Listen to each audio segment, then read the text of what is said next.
मराठी नववर्षाची सुरुवात ही गोडाधोडानेच होते. तर आज आपण गुढीपाडवा आणि मराठी नववर्षानिमित्त एक गोड पदार्थ बनवणार आहोत. तर तो गोड पदार्थ म्हणजे मूग डाळीचा हलवा. बनवायला अगदी साधा सोपा आणि खायलाही तितकाच टेस्टी लागणारा मऊ लुसलुशीत दाणेदार असा मूग डाळीचा हलवा कसा बनवायचा? चला पाहूया. मूग डाळीचा हलवा बनवण्यासाठी इथे मी पिवळी मुगाची डाळ पाण्यामध्ये भिजत घातली आहे. या वाटीने 1 वाटी मूग डाळ घेतलेली आहे. साधारण 2 ते 3 तासासाठी ही डाळ पाण्यामध्ये भिजत घातली होती. पहा, अशा प्रकारे ही डाळ छान भिजलेली आहे. आता या डाळीतील सर्व पाणी काढून टाकावे.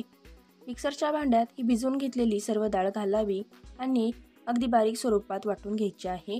व्हिडिओमध्ये तुम्ही पाहू शकता अशा प्रकारे ही डाळ आपल्याला अगदी बारीक वाटून घ्यायची आहे. आता वाटून घेतलेली ही मूग डाळीची पेस्ट बाजूला ठेवून देऊया. आता गॅसवर एक पातेले ठेवावे आणि ज्या वाटीने आपण 1 वाटी मूग डाळ घेतली होती त्याच वाटीने 1 वाटी पाणी आणि 1 वाटी दूध या पातेल्यामध्ये घालावे. याऐवजी तुम्ही पूर्णपणे पाण्याचा किंवा दुधाचा वापर करू शकता. आता दुधाला चांगली उकळी फुटू लागली की यामध्ये अर्धा चमचा वेलची पावडर आणि पाऊण वाटी साखर घालायची आहे. आता हे दूध आपल्याला चांगले उकळून घ्यायचे आहे. चमच्याने ही साखर विरघळावी यासाठी व्यवस्थित ढवळून घ्यावे. पहा, अशा प्रकारे अगदी 4 ते 5 मिनिटातच हे दूध चांगले उकळते आणि साखर देखील पूर्णपणे विरघळू लागते. आता यामध्ये 1 चमचा केशरी कलर घालायचा आहे आणि पुन्हा एकदा हे चमच्याने व्यवस्थित ढवळून घ्यायचे आहे. याऐवजी तुम्ही केशर दुधामध्ये भिजवून घालू शकता. इथे माझ्याकडे केशर नाही, त्यामुळे इथे मी केशरी कलर 1 चमचा घातलेला आहे. यामुळे आपल्या हलव्याला छान असा रंग येतो आणि हलवा दिसायला अगदी सुरेख दिसतो. आता दुधाला छान उकळी फुटलेली आहे आणि साखर देखील पूर्णपणे विरघळलेली आहे. आता हे उकळलेले दूध बाजूला ठेवून देऊया. आता गॅसवर कढई ठेवावी आणि त्याच वाटीने अर्धी वाटी तूप यामध्ये ओतावे. तूप चांगले गरम झाले की यामध्ये अगोदरच वाटून ठेवलेली मूग डाळीची पेस्ट घालावी. पहा, अशा प्रकारे तुपामध्ये ही सर्व मूग डाळीची पेस्ट इथे घातलेली आहे. आता कलत्याने ही पेस्ट तुपामध्ये व्यवस्थित मिक्स करून घ्यायची आहे. पहा, अशा प्रकारे ही मूग डाळीची पेस्ट तुपामध्ये आपल्याला चांगली परतवून घ्यायची आहे. पहा, इथे मी कलत्याने व्यवस्थित अशा प्रकारे एकसारखे हलवून तुपामध्ये ही मूग डाळीची पेस्ट अशा प्रकारे व्यवस्थित मिक्स करून घेतलेली आहे. आता सुरुवातीला यामध्ये थोड्याशा गुठळ्या तयार होतात, परंतु कलत्याने एकसारखे हलवत आणि अशा प्रकारे यातील गुठळ्या मोडत ही मूग डाळीची पेस्ट आपल्याला व्यवस्थित परतून घ्यायची आहे. या मूग डाळीच्या पेस्टला छान असा सोनेरी रंग येईपर्यंत आणि खमंग असा वास येईपर्यंत एकसारखे हलवत राहायचे आहे. पहा, कलत्याने मी हे एकसारखे हलवत आहे आणि हलकेच प्रेस करत यातील गुठळ्या देखील मोडून घेत आहे. साधारण 5 ते 6 मिनिटे अशा प्रकारे एकसारखे हलवत राहिले की याला हलकासा सोनेरी रंग येऊ लागतो.